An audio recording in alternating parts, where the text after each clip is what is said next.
Hello everybody, welcome to the first video update of the MarsVR Indiegogo campaign. We're very excited. It's been our first week so far. We were 3% of our goal. We've raised about $3,700 and we'd like to thank everyone that's backed our project. We really appreciate your support. And how many backers is that so far, James? We've gotten 44 backers as of right now. Excellent. We've heard a lot of feedback and questions from things like YouTube as well as on the campaign itself, and would love to share the answers with everybody else.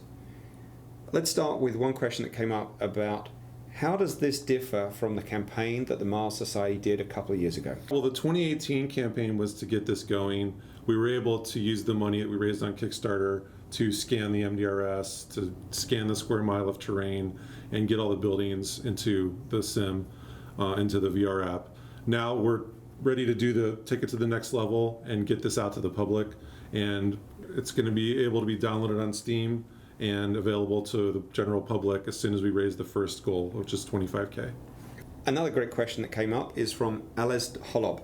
He asks, are you really planning only 1 square kilometer of terrain and really just Mars-like terrain? And why not part of a real surface of Mars?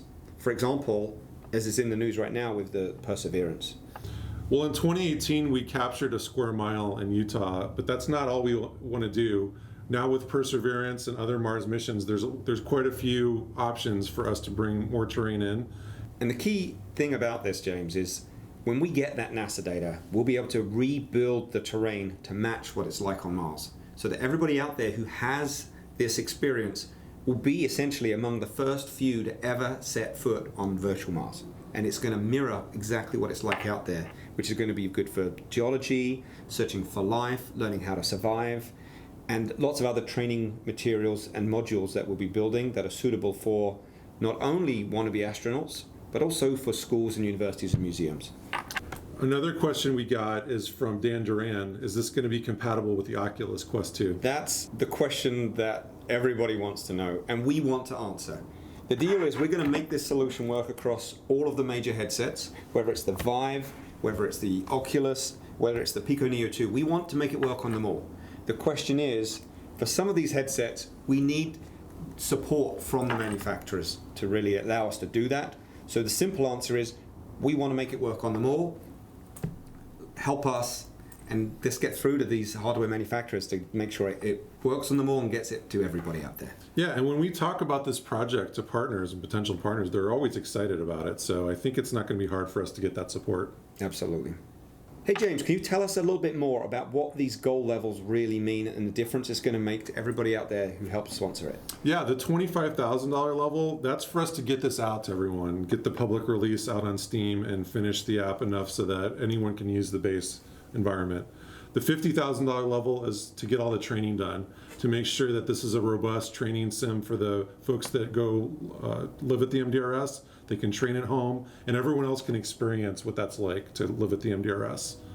The $75,000 goal level is meant to add multi-user capability, and that's really important for a lot of reasons. We want to be able to use this for virtual events. We could actually run our conference inside MarsVR eventually if we have that multiplayer capability, multi-user capability. And the multi-user capability is really exciting because that fits in with one of our long-term goals of having people on Earth explore along with the astronauts on Mars. And that's just the kind of thing we're trying to prototype at the MDRS. When it comes to partners, there's something we're excited to share, and we're going to be doing a lot more about it over the next week or so. Can you tell everybody a little snippet of information about who some of these partners are and who else we could get involved? Yeah, well, we had some great calls this week with Infinidec and Tesla Suit. And Infinidec is a treadmill manufacturer, just like the treadmill you see in Ready Player One. They've actually built something like that in real life, and you can walk around, put on a VR headset, walk around, even run, and be still in the same spot. It's a very exciting piece of hardware. So Tesla Suit is a really incredible piece of hardware. Jeff, why don't you tell us a little bit about that? The Tesla Suit is going to be for an elite level reward, but we also want to offer it in museums and potentially some schools in a traveling exhibit too. What that means is people who wear the Tesla Suit while doing the experience will be able to feel really what it's like to be in a spacesuit, be living on Mars.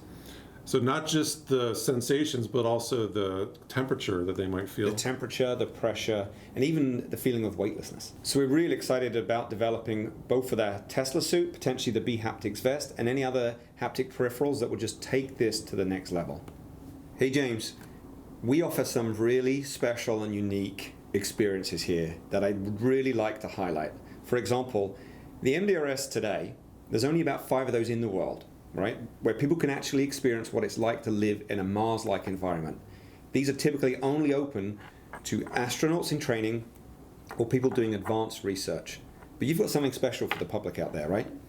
That's right. We have, as part of our Indiegogo campaign, we're offering the ability for the general public to purchase time at the MDRS. And this is something we typically don't do. Normally, like you said, the researchers will have to apply to go to the MDRS. With our reward levels, the general public will get to go and experience what it's like to live and work on Mars.